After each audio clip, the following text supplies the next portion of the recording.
আজকে নানা জায়গার বহির্বিশ্বের বিভিন্ন জায়গায় প্রতিবেশী রাষ্ট্র থেকে উস্কানি দেওয়া হচ্ছে, বলা হচ্ছে যে আমরা অমুকের ঘরে আগুন দিচ্ছি, তমুকের ঘরে আগুন দিচ্ছি। যদিও এগুলো তারা ইচ্ছামূলকভাবে বলে, তারা এগুলো প্রচার করে না। মাদ্রাসার ছেলেরা, মুসলমানরা, সাধারণ বাংলাদেশিরা এরা যে মন্দিরগুলোকে পাহারা দিয়ে রক্ষা করে, আমি নিজে গত 2 রাত ঘুমাই নাই, মন্দির পাহারা দিছি, কিন্তু এগুলো তারা বলে না, তারা উল্টাটা বলে, সেটা তাদের বিষয়। কিন্তু আমার ভেতর থেকে এটা আসা উচিত যে হে আল্লাহ, আমি কি করেছি আপনি তো জানেন। আল্লাহ সুবহানাহু ওয়া তাআলা বলেছেন, আপনি দেখবেন ওয়ারাআইতান নাসা ইয়াদখুলুনা ফি দীনিল্লাহি আফওয়াজা, দলে দলে লোক আসছে। পুলকিত হবার দরকার নাই, আপনার করণীয় হলো ফাসাব্বিহ বিহামদি রাব্বিক, প্রথমত আল্লাহ যে বিজয় দান করেছেন আল্লাহর শুকরিয়া আদায় করেন, আল্লাহর দরবারে কৃতজ্ঞতা আদায় করেন, রোজা রাখেন, 2 রাকাত নামাজ পড়েন, আল্লাহর কাছে দোয়া করেন, এইভাবে শুকরিয়া আদায় করেন, আর নিজেকে সংযত রাখেন। ওয়াস্তাগফির, আল্লাহর কাছে ক্ষমা প্রার্থনা করেন। কেন? কারণ আপনি তো একটা আন্দোলনে ছিলেন, একটা ময়দানে ছিলেন, আপনার আচরণ সবচেয়ে ভালো হয়েছে ব্যাপারটা তো এমন না।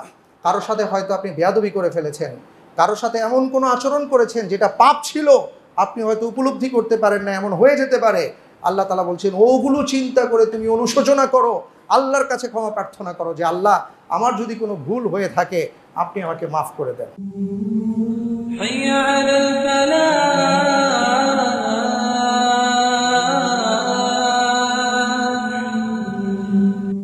আলহামদুলিল্লাহ, আল্লাহ রাব্বুল আলামিন পবিত্র কোরআনুল কারীমের মধ্যে ইরশাদ করেন, লা ইন শাকারতুম লা আযীদান্নাকুম ওয়া লা ইন কাফারতুম ইন্না আযাবি লাশাদীদ। আমি তোমাদেরকে যেই নেয়ামত দেই, সেই নেয়ামতের যদি তোমরা শুকরিয়া আদায় করো তাহলে এই নেয়ামতকে আমি বাড়িয়ে দেব, আর যদি এই নেয়ামতের নাশুকরি করো, কৃতজ্ঞতা প্রকাশ না করো, তাহলে এই নেয়ামত আমি ছিনিয়ে নেব। এবং আল্লাহ সুবহানাহু ওয়া তাআলার পবিত্র কালামের মধ্যে প্রত্যেকটা আয়াত, প্রত্যেকটা শব্দ, প্রত্যেকটা কালিমা হলো সত্য। আপনি, আমি, আপনার কথা, আমার কথা মিথ্যে হতে পারে, অনেক কিছু মিথ্যা হতে পারে, দুনিয়ার সব কিছু মিথ্যা হতে পারে, কিন্তু আল্লাহর কালামের একটি লফজ, একটি আয়াত, একটি শব্দ, একটি কালিমা, একটি বর্ণ কখনো মিথ্যা হতে পারে না। আল্লাহ রাব্বুল আলামিন যা বলেছেন তার সব সত্য। অকুণ্ঠ চিত্তে এটা আমাদেরকে বিশ্বাস করতে হবে। আল্লাহর রাসূল সাল্লাল্লাহু আলাইহি ওয়াসাল্লাম আমাদেরকে যা বলেছেন, যদি সেটা প্রমাণিত হয়ে থাকে এটাই সত্য, আমাদেরকে বিশ্বাস করতে হবে। আমি আপনাদেরকে এর আগে একটি কথা প্রায় বলতাম, একটি আয়াতের উদ্ধৃতি দিয়ে বলতাম, ওমান কুতিলা মাজলুমান ফাকাদ জাআলনা লিওয়ালিয়িহি সুলতানান ফালা ইউসরিফ ফিল কতল ইন্নাহু কানা মানসুরা।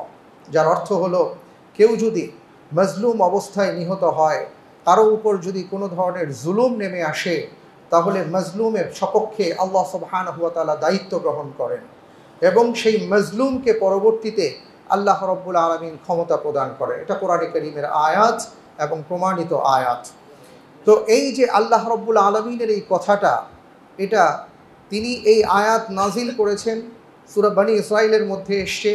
এবং আমরা যদি দেখি, সেটা বনী ইসরাঈল যখন প্রচণ্ডভাবে মজলুম অবস্থায় ছিল, তাদেরকে উদ্দেশ্য করে আল্লাহ তাআলা তাদের সময় যেই আয়াত নাজিল করেছেন তাওরাতের মধ্যে এসছে, পাশাপাশি সেটা আবার আমাদের শিক্ষার জন্য রব্বুল আলামিন পবিত্র কালামুল্লাহতে জানিয়ে দিয়েছেন। কেন?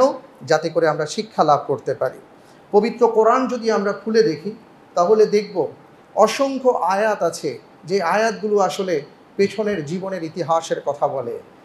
আপনার আমার মনে প্রশ্ন আসতে পারে, কোরআনের এত আয়াত 2000 4000 বছর আগের কথাগুলো কেন এসছে? এই কথাগুলো এই জন্য এসছে, আল্লাহ তাআলা তারও জবাব দিয়েছেন, ফা'তাবিরু ইয়া উলিল আবসার। আমি যেই আয়াত নাজিল করেছি, যে ঘটনাগুলো তোমাদেরকে জানাচ্ছি, এই ঘটনার আলোকে তোমরা যেন শিক্ষা লাভ করতে পারো, তোমরা যেন সতর্ক হতে পারো, তোমরা যেন বুঝ মানের মতন আচরণ করতে পারো, এই জন্য আমি এই ঘটনাগুলো তোমাদের সামনে উল্লেখ করেছি।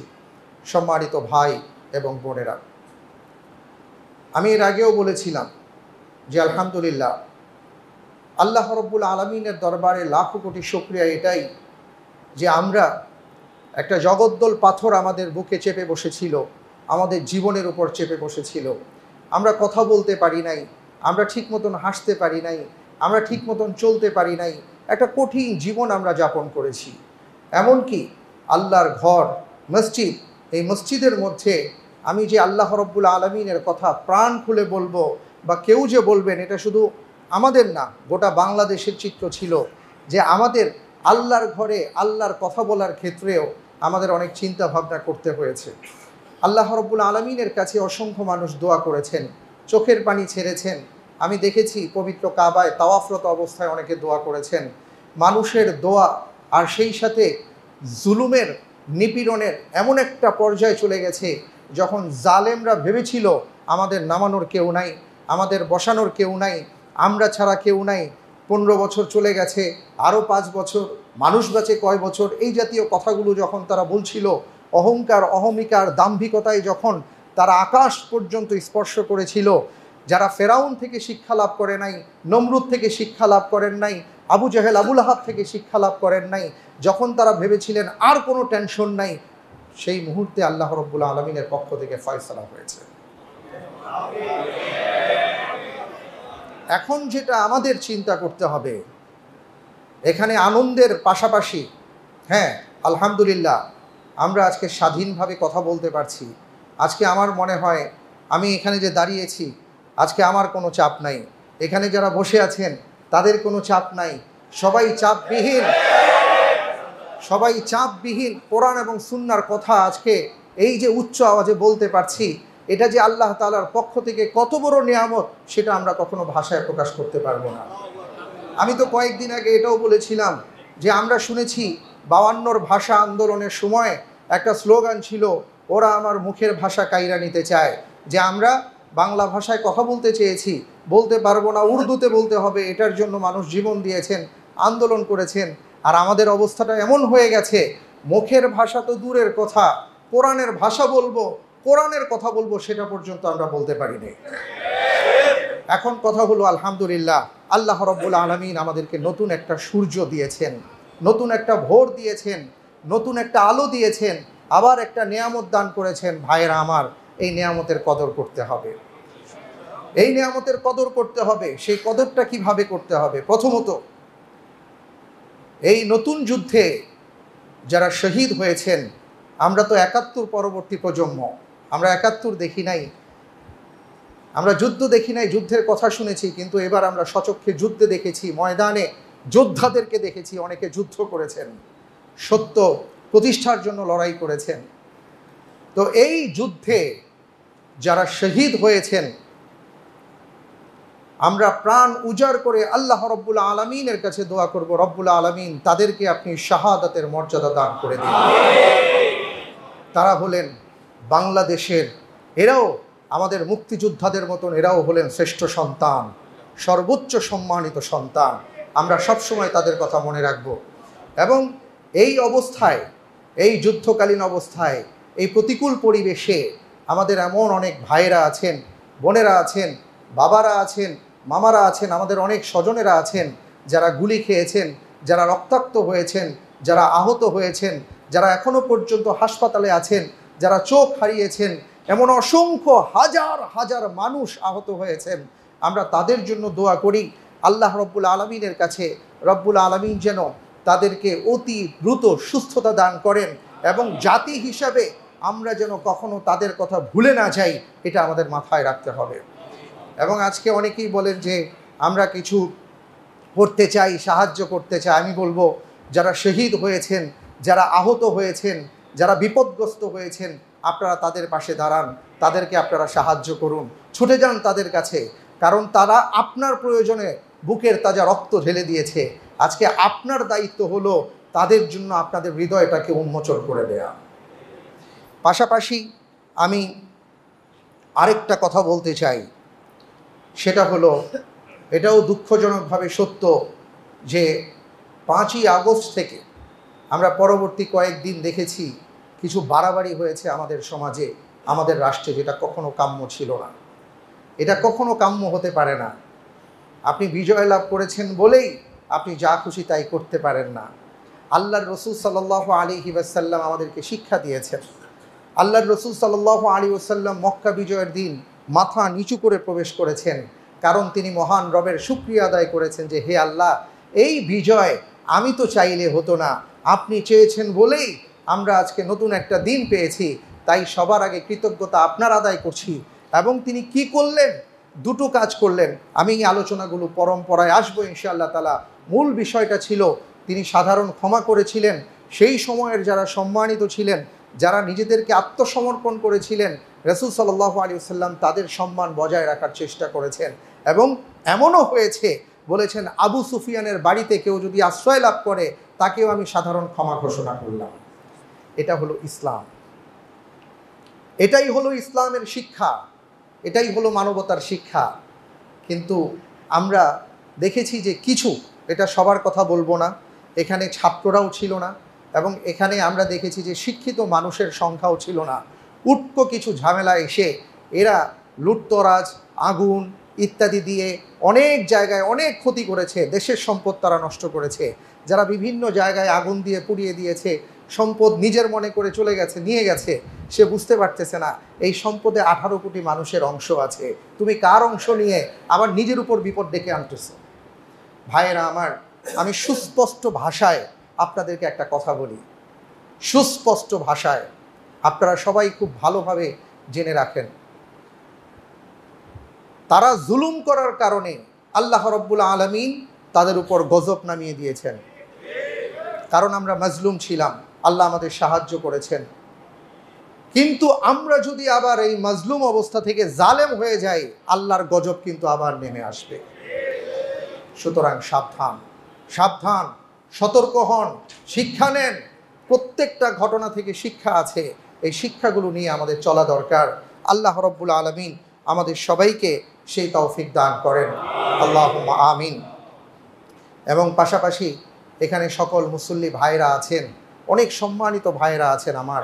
আমি আপনাদের কাছে আজকে একটা দ্ব্যর্থহীন কথা এবং সেই সাথে একটা অনুরোধ জানাই।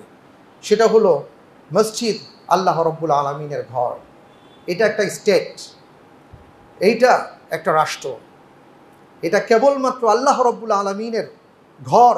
এই ঘর থেকে কথা ছিল, এই ঘর থেকে যে ফয়সালা হবে এটাই গোটা পৃথিবীতে ছড়িয়ে পড়বে। কিন্তু আজকে আমাদের দুঃখের ব্যাপার হলো গোটা পৃথিবীর মানুষ বিপথে চলে যাবার কারণে আজকে সব বন্ধ হয়ে গেছে, কিন্তু আল্লাহর ঘর আছে। এই ঘরের মধ্যে এসে আমরা আল্লাহর বিধান পালন করার চেষ্টা করি, কিন্তু তারপরেও দেখা যায় এখানে আমরা নানা ধরনের বিপত্তিতে থাকি, নানা ধরনের চাপের মধ্যে থাকি, নানা ধরনের সমস্যার মধ্যে আমাদের থাকতে হয়। আমি আপনাদেরকে একটা কথা বলবো, সেটা হলো এই মসজিদ যতদিন থাকে আপনি যে কোনো দল করতে পারেন, সমস্যা নাই।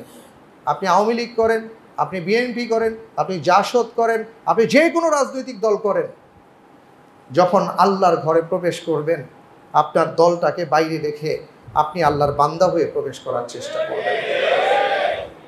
এবং দয়া করে আপনারা মাথায় রাখবেন, শুধু এই ঘরের কথা বলবো না, কারণ এখানে এমন অনেক ভাইরা আছেন যারা বাংলাদেশের বিভিন্ন মসজিদের দায়িত্বশীল, সভাপতি আছেন, সেক্রেটারি সাহেব আছেন, অনেকেই আছেন, আমি জানি সবাই কম বেশি মসজিদের সাথে সম্পৃক্ত। আল্লাহর ওয়াস্তে আপনারা ইমাম, খতিব, ওনাদের কথা, কারণ ওনারা নিজেদের কোনো কথা বলেন না, ওনাদের কথাগুলো কোরআন সুন্নাহ ভিত্তিক বলেন। সুতরাং কোরআন এবং সুন্নাহ ভিত্তিক কথার উপরে কখনো আপনারা চাপ প্রয়োগ করার চেষ্টা করবেন না। পাশাপাশি আরেকটা কথা বলবো, এই জায়গাটা আপনারা সব সময় পৃথিবীর সকল মসজিদ এই জায়গাটাকে স্বাধীন ঘোষণা করবেন, যে এই জায়গাটায় যারা দাঁড়ান, যারা কথা বলেন, যারা কথা বলবেন, তারা যেন স্বাধীনভাবে আল্লাহর ঘরে আল্লাহর কথা বলতে পারেন, সেই ব্যবস্থাগুলো আপনারা করবেন। আমার কাছে মনে করেন যে অমুক বলেছেন, তমুক বলেছেন, এগুলো না, এগুলো সব আপনারা ঠিক করবেন যে আপনার কাছে কেউ কোনো কথা বলবে না, যা বলার আগে আমাদের সাথে বুঝতে হবে। এটা এখানে যারা আছেন আপনারা কেউ না কেউ কোনো না কোনো মসজিদের দায়িত্বশীল, এই কারণে আপনাদেরকে বললাম, এটা আপনারা দয়া করে মাথায় রাখবেন। আপনি যে কোনো দল করতে পারেন, আপনার দল সামনে কি হবে না হবে আল্লাহই ভালো জানেন, কিন্তু আপনি এটা মাথায় রাখেন। সবাই একটা কথা বলে, হুজুর ইনশাআল্লাহ এটা করব, কিন্তু যখন চলে আসে তখন আর এটা মাথায় থাকে না। এরপরে দেখা যায় সেও একটা পর্যায়ে ওই ঝামেলার মধ্যে পড়ে যায়, তখন আল্লাহ রাব্বুল আলামিনের ফয়সালা যদি চলে আসে তার ঘরের ব্যাপারে, এটা খুব কঠিন জিনিস। এই জন্য আমরা সাবধানতা অবলম্বন করব। আল্লাহ তাআলা আমাদের সবাইকে সেই তৌফিক দান করুন, আল্লাহুম্মা আমিন। এবং সেই সাথে আমি ধন্যবাদ এবং অভিনন্দন জানাচ্ছি আমাদের বাংলার দামাল ছেলেদেরকে, যারা প্রথমেই এই আন্দোলন শুরু করে তারা বুঝিয়ে দিয়েছেন আল্লাহ রাব্বুল আলামিনের সাহায্য যদি বান্দার উপর থাকে আর বুকের মধ্যে যদি স্পৃহা থাকে, তাহলে আল্লাহর সাহায্য বান্দার উপর যে নাজিল হয় সেটা তারা দেখিয়েছেন। আমরা দোয়া করি এই যুবকদের জন্য, কারণ এদের হাতেই বাংলাদেশ, ভবিষ্যৎ বাংলাদেশ তাদের হাতেই। আমরা এমন বাংলাদেশ তাদের মাধ্যমে চাই যে বাংলাদেশে কোনো দিন আর দুর্নীতি হবে না, আমাকে টাকা নিয়ে ঘুরতে হবে না, আমার গ্যাস বন্ধ করে দেওয়া হয়েছে, ফ্যাক্টরি চলে না কিন্তু পূর্ণ গ্যাসের বিল দিতে হয়, এমন অসংখ্য কথা নানা জায়গায়। আমি একটা পিলার সরাবো, এই পিলারটা তাদেরই লাগানো, তাদের সরানোর কথা, তারপরেও আমাকে এত টাকা না দিলে সরবে না। এই যে জায়গায় জায়গায় ঘুষ, দুর্নীতি, জোচ্চুরি এই যে ঢুকে গিয়েছিল, আমরা চাই এগুলো সব বের হবে, দুর্নীতিমুক্ত বাংলাদেশ চাই। এবং সেই সাথে আমাদের দেশের বেকার যে লক্ষ লক্ষ যুবকদের কথা আমরা শুনেছি, আমরা দেখেছি, যারা একটা চাকরির জন্য, কোটার জন্য প্রথমে আন্দোলন করেছেন, আমরা তাদের জন্য দোয়া করি। এবং আমরা এটাই বলবো যে বাংলাদেশে যদি কোনো বহিরাগত কেউ থেকে আমাদের দেশে চাকরি করে লক্ষ লক্ষ টাকা ইনকাম করে, আমরা বলবো যে আগে আমাদের দেশের কথা ভাবতে হবে।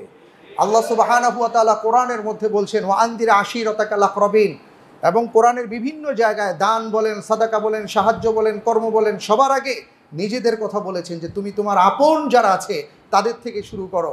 আগে বাংলাদেশে যারা লক্ষ লক্ষ যুবক আছে তাদের চাকরির নিশ্চয়তা দেওয়ার পরে তারপরে যদি আমাদের প্রয়োজন হয় তখন আমরা ভিন্ন চিন্তা করব। আমরা এমন বাংলাদেশ চাই, এই বাংলাদেশ হবে স্বনির্ভর বাংলাদেশ, দুর্নীতিমুক্ত বাংলাদেশ, বৈষম্যহীন বাংলাদেশ, যে বাংলাদেশে সবাই মাথা উঁচু করে দাঁড়াবে, বিশ্বের সব জায়গায় দাঁড়িয়ে বলতে পারবে আমি বাংলাদেশি।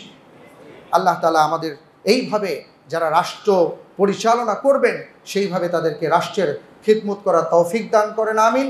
তারা যেন কখনো নিজেদেরকে শাসক না ভাবেন, বরং তারা যেন খাদেম ভাবেন, এইভাবে চলে যেন, এইভাবে ভেবে যেন তাদেরকে রাষ্ট্র পরিচালনা করার তৌফিক দান করেন, আমিন। এবার আমি আপনাদেরকে যে কথা বলতে চাই, রাষ্ট্রের আমরা জানি যে নানা জায়গা থেকে সংস্কার শুরু হয়েছে। এই সংস্কার কোরআন এবং সুন্নাহ আমাদেরকে কিছু দিক নির্দেশনা দিয়েছে। এই দিক নির্দেশনা মেনটেন করে আমরা যদি রাষ্ট্রের সংস্কার করতে পারি, এই নতুনভাবে রাষ্ট্রকে গড়তে পারি, তাহলে আমি তো চ্যালেঞ্জ দিয়ে বলবো ইনশাআল্লাহ এই বাংলাদেশ নতুন বাংলাদেশ মানুষ দেখবে। কোরআন কি বলেছে আমি মোটামুটি যদি আপনাদের সামনে উপস্থাপন করি, তাহলে কোরআন থেকে আমি 10টি বিষয় উপস্থাপন করব এবং পাশাপাশি যদি আরও সময় থাকে আর 2টা ঘটনা থেকে আমি কিছু উল্লেখ করব ইনশাআল্লাহ তাআলা। প্রথমত বলবো সূরা হজ 41 নম্বর আয়াতে আল্লাহ তাআলা ইরশাদ করেছেন, আল্লাযীনা ইম্মাক্কানাহুম ফিল আরদি আকামুস সালাহ ওয়া আতাউয যাকাহ ওয়া আমারু বিল মা'রুফ ওয়া নাহাউ আনিল মুনকার ওয়ালিল্লাহি আকিবাতুল উমুর। আমি কোরআনের ভাষায় বলছি, এটা অনেকেই আছেন যারা অনেক শিক্ষিত, এই বিষয়ে অনেক জ্ঞান রাখেন, তারা আপনারা বুঝবেন যে আপনাদের মতন করে এই বিষয়গুলো আপনারা তখন সাজাতে পারবেন। আল্লাহ সুবহানাহু ওয়া তাআলা বলেছেন যে আমি যদি কোনো জমিনে কাউকে ক্ষমতা প্রদান করি, কাউকে দায়িত্বশীল বানাই, তখন তারা যেন 4টি কাজ করে। যারা মুসলমান তাদের জন্য প্রথম তারা আইন করবে আকামুস সালাহ, তারা নামাজ কায়েম করবে। প্রশ্ন হতে পারে আল্লাহ তাআলা সবার আগে নামাজের কথা কেন বললেন? নামাজের কথা এই জন্য বলা হয়েছে, দেখেন আমরা এই যে 5ই অগাস্ট 2টার পরে যে একটা পরিস্থিতি আমরা দেখেছি, যে মানুষ উল্লাসে ফেটে পড়ে যে ঘটনাগুলো ঘটিয়েছে, যদি সত্যিকার অর্থে আমরা নামাজকে বুঝতে পারতাম, নামাজকে যদি বুঝতে পারতাম যে নামাজ আমাদেরকে কিভাবে সুশৃঙ্খল বানিয়েছে। আপনি যখন ইমামের পিছনে সালাত আদায় করেন, আপনি অনেক বড় কেউ হতে পারেন, কিন্তু ইমাম রুকুতে যাবার আগে আপনি তো রুকু দিতে পারবেন না। ইমাম সেজদায় যাবার আগে আপনি সেজদা দিতে পারছেন না। ইমাম সালাম ফিরাবার আগে আপনি সালাম ফিরাতে পারবেন না। তার মানে হলো আপনি ইমাম যেটা বলেন সেটা আপনি মানতে বাধ্য। এই নামাজ আমাদেরকে সুশৃঙ্খল হতে শিক্ষা দিয়েছে যে মসজিদের ইমামের কথা তুমি যেভাবে শুনেছ, তোমার রাষ্ট্রের যিনি ইমাম উনি যেইভাবে বলবেন, যদি সঠিক পথ পন্থায় কথা বলেন তাহলে সেটা তোমার মানা কর্তব্য। মুসলমান মাত্রই নামাজের মাধ্যমে সুশৃঙ্খল হবার একটা বিশাল শিক্ষা তারা লাভ করতে পারেন। এই একটা গুরুত্বপূর্ণ বিষয়। এই জন্য আল্লাহ তাআলা প্রথমেই নামাজের কথা উল্লেখ করেছেন। ওয়া আতাউজ যাকা, দ্বিতীয়ত আল্লাহ তাআলা যাকাতের কথা উল্লেখ করেছেন। বিশাল ব্যাখ্যা আছে, আমি সেদিকে লম্বা সময় নিব না। 2 নম্বর, যাকাতের কথা এই জন্য উল্লেখ করা হয়েছে যে একটা রাষ্ট্রের জন্য অর্থনীতির চাকাটাকে, এটা বলা হয় রাষ্ট্রের জন্য ফুসফুস, অক্সিজেন। কারণ অর্থনীতির চাকা যদি সচল না থাকে তাহলে রাষ্ট্র চলে না। এখন এটাকে কিভাবে আমরা সচল রাখব? পৃথিবীর সব জায়গায় যদি আমরা তাকিয়ে দেখি, একটা বিশাল অংশ আপনারা লক্ষ্য করে দেখবেন যে বিশাল একটা অংশ আছে যারা স্বাভাবিকভাবে একটা দারিদ্র্য সীমার নিচে বসবাস করেন, যাদেরকে আপনি যদি অর্থ দিতে পারেন, আপনি যদি 100 টাকা দেন, এটা তারা নানা জায়গায় টাকাটাকে যখন ঘুরাবে, এই 100 টাকাটাই একটা পর্যায়ে 1000 টাকা, লাখ টাকায় পর্যবসিত হবে। আল্লাহ সুবহানাহু ওয়া তাআলা এই জন্য আমাদের জন্য ফরজ করে দিয়েছেন যে তুমি যদি যাকাত দেনেওয়ালা হও, তোমার যদি যাকাত প্রদানের যোগ্যতা হয়, তুমি তোমার যাকাত আদায় করো। যাকাতের মাধ্যমে দারিদ্র্যমুক্ত হবে এবং অর্থনীতির চাকাকে সচল করা যাবে। তো 2 নাম্বার হলো ঠিক মতন যেন যাকাত আদান প্রদান করা হয়। 3 নাম্বার, ওয়া আমারু বিল মারুফ, যত ধরনের ভালো কাজ আছে আমরা দেখতে পাচ্ছি আলহামদুলিল্লাহ আমাদের একটা সুন্দর সূচনা হয়েছে, এটা যেন আল্লাহ তাআলা বলবৎ রাখেন। আমরা সবাই বলি আমিন। যে যত ভালো কাজ আছে, এই ভালো কাজের কোনো শেষ নাই, কোনো বৈষম্য রাখা যাবে না। এটা ভালো কাজ, মানুষ ভালো কাজ করছে, তাকে সহযোগিতা করতে হবে, ভালো কাজ। যত ধরনের কল্যাণকর কাজ আছে, একটা কল্যাণ রাষ্ট্র চাইলে প্রত্যেকটা ভালো কাজের ক্ষেত্রে প্রয়োজনে আইন করে এটাকে সহযোগিতা করতে হবে, বাস্তবায়ন করতে হবে। 4 নাম্বার হলো ওয়ানাহাউ আনিল মুনকার, এবং যত ধরনের অকল্যাণ আছে, পাপ আছে, পাপাচার আছে, অন্যায় আছে, মানুষের জন্য, রাষ্ট্রের জন্য, সমাজের জন্য, এমনকি যদি এমন হয় যে আমাদের পরিবেশের জন্য ক্ষতিকর, সেগুলোও বন্ধ করতে হবে। ওয়ানাহাউ আনিল মুনকার, আল্লাহ তাআলা একটা শব্দ ব্যবহার করেছেন, একটা বাক্য। যত ধরনের অকল্যাণ আছে, অকল্যাণ সবগুলোকে আইন করে বন্ধ করতে হবে। যেটা আমরা দেখেছি গত 15 বছর কিভাবে চলেছে।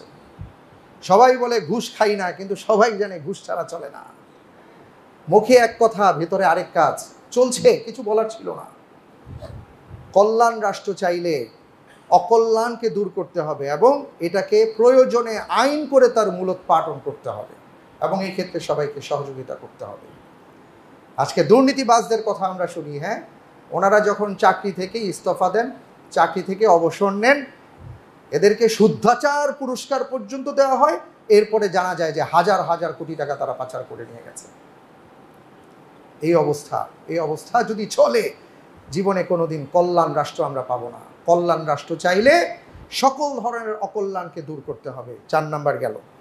এবার আসি সূরা নসরের মধ্যে আল্লাহ সুবহানাহু ওয়া তাআলা দুটো কথা বলেছেন। সূরা নসর আপনারা জানেন, ওই সময় আল্লাহ রাব্বুল আলামিন নাজিল করেছেন যখন মুহাম্মদ রাসূলুল্লাহ সাল্লাল্লাহু আলাইহি ওয়াসাল্লাম মক্কা বিজয় করেন। মক্কা বিজয়ের পরে এই সূরাটা আল্লাহ তাআলা নাজিল করেছেন, এবং অসম্ভব অসাধারণ একটা সূরা, যেখান থেকে আমরা প্রত্যেকেই শিক্ষা নিতে পারি। সূরা নসর তিলাওয়াত করে নিজেকে অনুধাবন করাতে পারি যে আল্লাহ তাআলা কি বলেছেন। ইযা জাআ নাসরুল্লাহি ওয়াল ফাth, যে আল্লাহর পক্ষ থেকে বিজয় আসছে, আল্লাহর পক্ষ থেকে সাহায্য আসছে। প্রত্যেকটা মানুষ মাথায় রাখতে হবে, এই সাহায্য কার পক্ষ থেকে? আল্লাহর পক্ষ থেকে। যদি আপনার পক্ষ থেকে হতো, আমার পক্ষ থেকে হতো, তাহলে 15 বছর অপেক্ষা করা লাগতো না। আল্লাহর পক্ষ থেকে হয়েছে। আল্লাহ রাব্বুল আলামিন বলেছেন আয়াতের শেষে, ফাসাব্বিহ বিহামদি রাব্বিকা ওয়াস্তাগফির, যে আপনি দেখবেন অরাইতান নাস ইয়াদখুলুনা ফি দীনিল্লাহি আফওয়াজা, যেহেতু আপনি বিজয় লাভ করেছেন, দলে দলে এখন সব মানুষ আসবে, সবাই ইসলামের পতাকা তলে আসছে, দল ভারী হচ্ছে, কিন্তু এটা নিয়ে খুশি হবার কোনো কারণ নাই। আমরা এই গত 2-3 দিনের যে দৃশ্যটা দেখেছি, আফসোসের সাথে বলছি, যারা এর আগে পরিচয় দিয়েছে আমি অমুক দলের অমুক তমুক, যে সকল ব্যক্তিদেরকে নানা ধরনের গালিগালাজ করা হয়েছে, যারা রাস্তার মধ্যে নানা ধরনের আচার আচরণ করত, পট পরিবর্তনে এখন তারা তাদের নাম পরিবর্তন করে বলছে আমরা এখন ওই দলের, আমরা এটা করি সেটা করি। চেহারা কিন্তু সব এক। 5 তারিখের আগে যেই চেহারা ছিল ওই চেহারাগুলোই আবার এখন নতুন করে আসছে। আমি দেখলাম, আমি গাড়ি চালিয়ে আসতেছিলাম ইস্টার্ন প্লাজার সামনে, ওনাদের নেতাকে নিয়ে আসবেন আর কি মোটর বাইকে করে, রাস্তা রাস্তা বন্ধ করে একাকার। আমি শুধু এটুকু বললাম, বেশি বাড়াবাড়ি ভালো না। কেরানীগঞ্জে দেখলাম যারা একসময় তোল পার লুটপাট করেছে, এক দলের নাম ভাঙিয়ে খেয়েছে, এখন বলতেছে আমরা ওই দল করি না, এখন এই দলের লোক। আবার শুরু হয়ে গেছে। আমি বলবো সাবধান, যারা এখানে রাজনীতির সাথে জড়িত আছেন আপনারা সাবধান হন, শিক্ষা লাভ করেন, শিক্ষা লাভ করেন। আল্লাহ সুবহানাহু ওয়া তাআলা বলেছেন, আপনি দেখবেন ওয়ারাআইতান নাসা ইয়াদখুলুনা ফি দীনিল্লাহি আফওয়াজা, দলে দলে লোক আসছে, পুলকিত হবার দরকার নাই। আপনার করণীয় হলো ফাসাব্বিহ বিহামদি রাব্বিক, প্রথমত আল্লাহ যে বিজয় দান করেছেন আল্লাহর শুকরিয়া আদায় করেন, আল্লাহর দরবারে কৃতজ্ঞতা আদায় করেন, রোজা রাখেন, 2 রাকাত নামাজ পড়েন, আল্লাহর কাছে দোয়া করেন, এইভাবে শুকরিয়া আদায় করেন, আর নিজেকে সংযত রাখেন। ওয়াস্তাগফির, আল্লাহর কাছে ক্ষমা প্রার্থনা করেন। কেন? কারণ আপনি তো একটা আন্দোলনে ছিলেন, একটা ময়দানে ছিলেন, আপনার আচরণ সবচেয়ে ভালো হয়েছে ব্যাপারটা তো এমন না। কারোর সাথে হয়তো আপনি বেয়াদবি করে ফেলেছেন, কারোর সাথে এমন কোনো আচরণ করেছেন যেটা পাপ ছিল, আপনি হয়তো উপলব্ধি করতে পারেন না, এমন হয়ে যেতে পারে। আল্লাহ তাআলা বলছেন ওগুলো চিন্তা করে তুমি অনুশোচনা করো, আল্লাহর কাছে ক্ষমা প্রার্থনা করো যে আল্লাহ আমার যদি কোনো ভুল হয়ে থাকে আপনি আমাকে মাফ করে দেন। আলী রাদিয়াল্লাহু তাআলা আনহুর ঘটনা আপনারা জানেন, যে যখন মল্লযুদ্ধ কাফেরের সাথে চলছিল, তো কাফেরকে তিনি শুইয়ে দিলেন, চূড়ান্ত আঘাত করবেন, ওই মুহূর্তে কাফের যখন আলী রাদিয়াল্লাহু তাআলা আনহুর মুখে থুতু ছেটা দিয়ে দিল, তখন তিনি তাকে ছেড়ে দিয়েছিলেন। সে বলল যে আপনি ছাড়লেন কেন? আমি তো জানি যে এই মুহূর্তে আমার মৃত্যু ছাড়া উপায় নাই, এই জন্য আপনার মুখে থুতু দিয়েছি। তিনি বললেন একটু আগে তুমি আমার শত্রু ছিলে, কারণ আদর্শিক কারণে তুমি ছিলে অমুসলিম, আমি মুসলিম, তুমি কাফের হিসাবে তোমার বিরুদ্ধে লড়াই করছিলাম। যখন তুমি আমার দিকে থুতু নিক্ষেপ করেছো তখন আমার ব্যক্তিগত আক্রোশ চলে আসছে। আমি চিন্তা করে দেখলাম এই মুহূর্তে যদি তোমাকে আমি একটা টোকা পর্যন্ত দেই সেটাও আমার জন্য অপরাধ হবে, আল্লাহর কাছে দাঁড়াতে হবে, তাই আমি তোমাকে ছেড়ে দিয়েছি। এমন ইনসাফ তো সবাই করতে পারে না, সম্ভব না। আল্লাহ তাআলা বলেছেন ওয়াস্তাগফির, এই জন্য আল্লাহ রাব্বুল আলামিনের কাছে বেশি বেশি ক্ষমা প্রার্থনা করো, আল্লাহর কাছে ক্ষমা চাও যে আল্লাহ ওই আন্দোলনের মধ্যে আমাদের কোনো ভুল হতে পারে, ত্রুটি হতে পারে, আপনি আমাকে মাফ করে দেন এবং তাদেরকেও ক্ষমা করে দেন। এই গেল 6 নাম্বার। এরপরে আরও 2টা আছে, সেটা হলো আপনি যদি দেখেন রাসূল সাল্লাল্লাহু আলাইহি ওয়াসাল্লাম যখন মক্কা জয় করেন তখন আমরা 2টো জিনিস তার কাছ থেকে পেয়েছি। অনেকগুলো ব্যাপার আসছে, গুরুত্বপূর্ণ 2টো জিনিস। একটা ছিল রাসূল সাল্লাল্লাহু আলাইহি ওয়াসাল্লামের বিনয়, তিনি অহংকারী ছিলেন না, তিনি অহংকার প্রদর্শন করেন নাই, অহংকার আল্লাহ পছন্দ করেন না। আপনার আমার হ্যাডম দেখাবো, বুক ফুলিয়ে উঁচু করে হাঁটবো, যে কোনো মুহূর্তে আপনি জমিনে শুয়ে যেতে পারেন, এই শিক্ষা বর্তমানে বাংলাদেশের 18 কোটি মানুষ দেখেছে। যিনি বলেছেন যে আমি পালাই না, 2 দিনের মাথায় তাকে পালাতে বাধ্য করা হয়েছে, বাধ্য হয়েছেন তিনি। এর চাইতে বড় শিক্ষা আমাদের জন্য নাই। আমরা বুক উঁচু করে বুক চিতিয়ে অনেক কথা বলি, ভাই আপনি কেউ না, আল্লাহ তাআলার পক্ষ থেকে যদি কোনো ফয়সালা হয়ে যায় মুহূর্তের মধ্যে আপনি শুয়ে পড়বেন। আপনি কেউ না, আমি কেউ না, আমার কোনো মূল্য নাই, আল্লাহ যা চাইবেন তাই হবে। সুতরাং আল্লাহর কাছে সোপর্দ করতে হবে, বিনয় অবলম্বন করতে হবে, এটা যেন আমাদের মাথায় থাকে। আপনাকে একজন হয়তো পাশের প্রতিবেশী, উনি ওনার নানা ধরনের প্রভাব দিয়ে আপনার উপর অনেক চাপ প্রয়োগ করে অনেক কষ্ট দিয়েছেন, আপনি যদি ভেবে থাকেন 15 বছর পর সুযোগ পাইছে এবার তারে ধরবো, না ভাই, এটা আপনার দ্বারা শোভনীয় নয়। কারণ ওই শাস্তি আল্লাহর পক্ষ থেকে নির্ধারণ হয়ে গেছে। সে যা শাস্তি পাওয়া সেটা পাবে। আপনি নতুন করে কিছু করতে যায়েন না, বরং আপনি আল্লাহর শুকরিয়া আদায় করে নিজেকে বিনয় অবনত হবার চেষ্টা করেন, যাতে করে আপনি রসুলের একজন আদর্শিক উম্মাহ হতে পারেন। আল্লাহর রসুল আপনাকে আমাকে এটা শিক্ষা দিয়েছেন। মক্কা বিজয়ের পর রসুল সাল্লাল্লাহু আলাইহি ওয়াসাল্লামকে বলা হয়েছিল, মক্কার অধিবাসীরা বলেছিল আমাদের ব্যাপারে আপনার ফয়সালা কি, কারণ তারা তো খুব ভালো করে জানে যে এই যে রসুল মুহাম্মদ সাল্লাল্লাহু আলাইহি ওয়াসাল্লাম, যার জমিন থেকে আমরা বিতাড়িত করেছি, যাকে হত্যা করার চেষ্টা করেছি, যার মাথার উপর নারী ভুঁড়ি চাপিয়ে দিয়েছি, পচা নারী ভুঁড়ি, যাকে নানাভাবে তাকে কষ্ট দিয়েছি, যন্ত্রণা দিয়েছি, অপমান করেছি, তার পরিবারকে চরমভাবে অপমানিত করার জন্য রাসূল সাল্লাল্লাহু আলাইহি ওয়াসাল্লামের 2 মেয়েকে কাফেররা তালাক দিয়েছিল। এইভাবে তাকে কষ্টের পর কষ্ট দেওয়া হয়েছে। তাকে যারা সাপোর্ট দিয়েছিলেন সাহাবায়ে কেরাম আজমাইন, তাদের উপর নির্যাতনের স্টিম রুলার চালানো হয়েছিল, যেই ক্ষেত্রে তারা কোনো আইন বিধান কোনো কিছু মানে নাই, তাদের সহায় সম্পদ সব কিছু তারা লুটপাট করেছিল।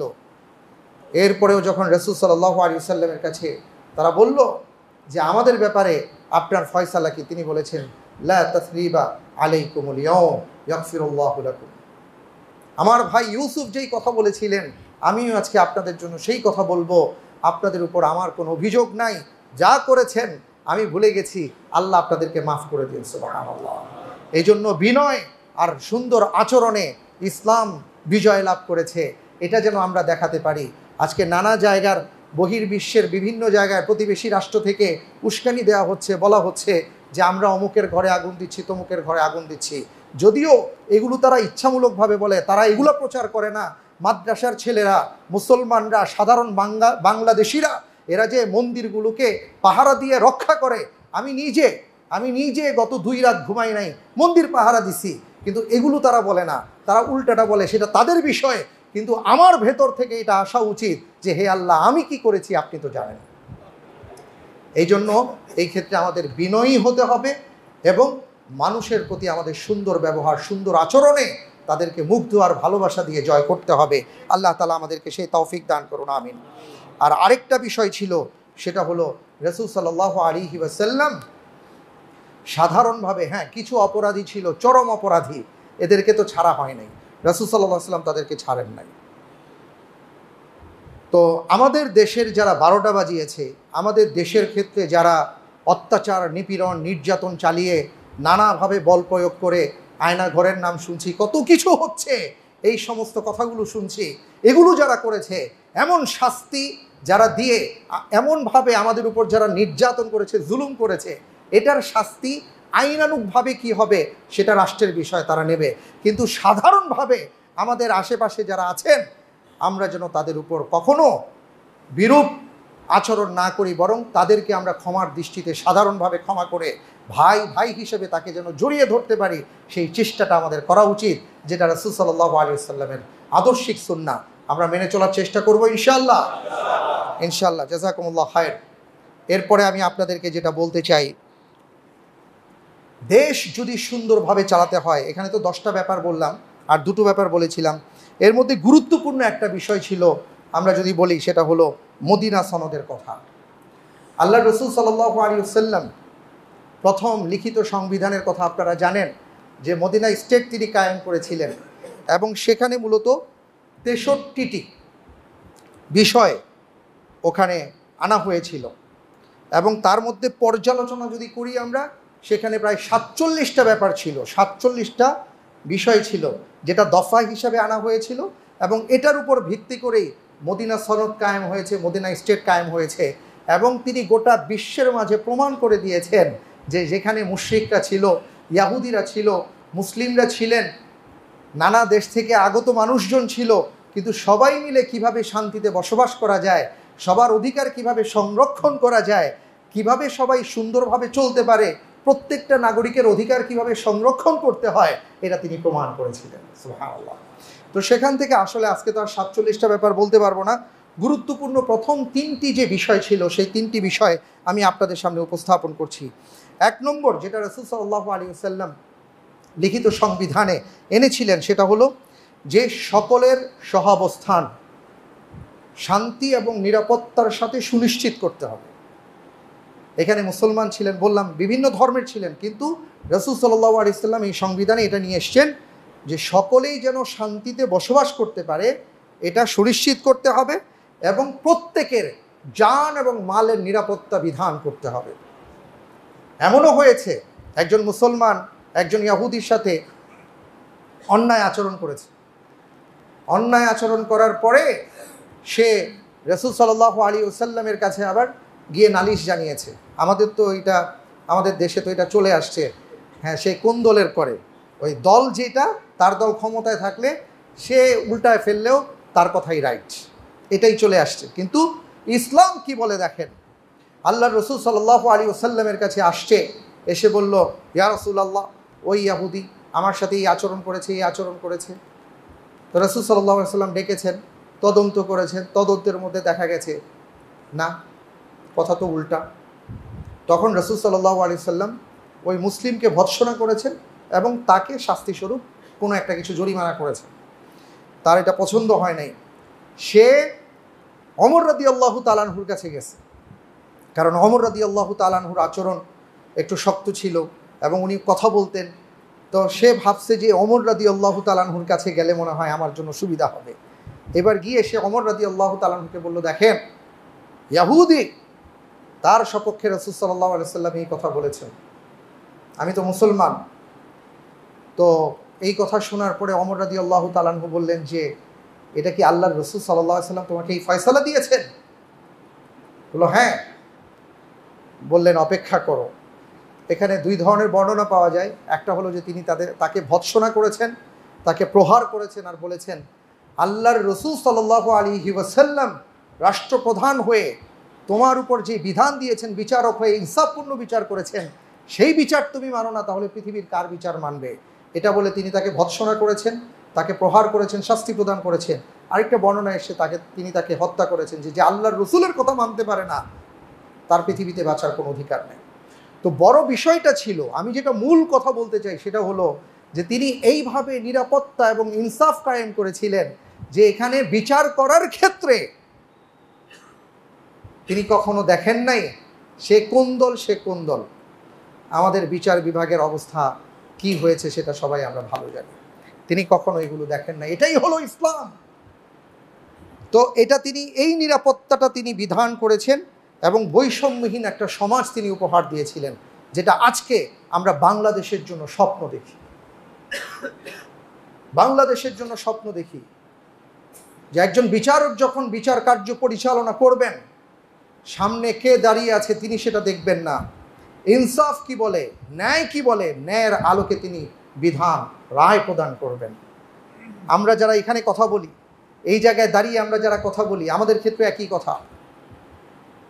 আনোয়ার শাহ কাশ্মীরি রাহিমাহুল্লাহ খুব চমৎকার একটা কথা বলেছেন যে আমি যখন খুতবা দেই তখন আমার সামনে একটা পর্দা পড়ে যায়, আমি সামনে আর কাউকে দেখি না, আমি কেবল কোরআন এবং সুন্নাহ দেখি। কোরআন এবং সুন্নাতে যেই কথাগুলো আসে আমি সেটা বলার চেষ্টা করি।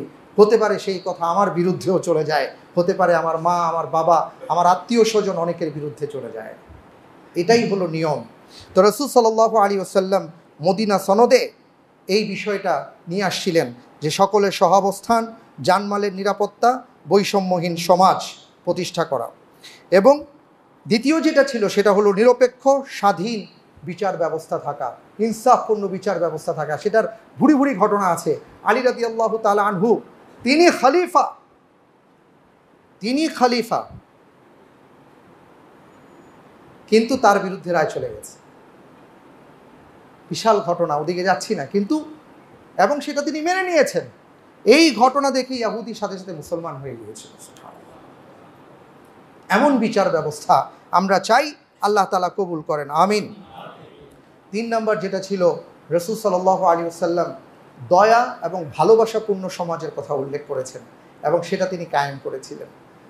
তো আমি আপনাদের কাছে অনুরোধ জানাবো, সেটা হলো যে এই যে কথাগুলো বললাম, যে বিভিন্ন কোরআনে কারীমের আয়াত এবং রাসূল সাল্লাল্লাহু আলাইহি ওয়াসাল্লামের জীবনের আলোকে যে একটা নতুনভাবে সমাজকে প্রতিষ্ঠা করার ক্ষেত্রে, একটা দেশকে গড়ার ক্ষেত্রে কোরআন এবং সুন্নাহ আমাদেরকে কী কী দিক নির্দেশনা দেয়, এবং এই নির্দেশনাগুলো যদি আমরা মেনটেন করতে পারি, আমরা যদি বাস্তবায়ন করতে পারি, তাহলে ইনশাআল্লাহ তাআলা আমরা এমন একটা বাংলাদেশ পাবো, তখন আমরা মাথা উঁচু করে দাঁড়িয়ে বলতে পারবো যে আমি বাংলাদেশের সন্তান। আল্লাহ তাআলা সেই নতুন ভোরের উদয় করেছেন। আমরা দোয়া করি আমাদের দেশটা যেন আল্লাহ তাআলা রহমত দিয়ে ভরপুর করে দেন। আমরা সবাই বলি আমিন।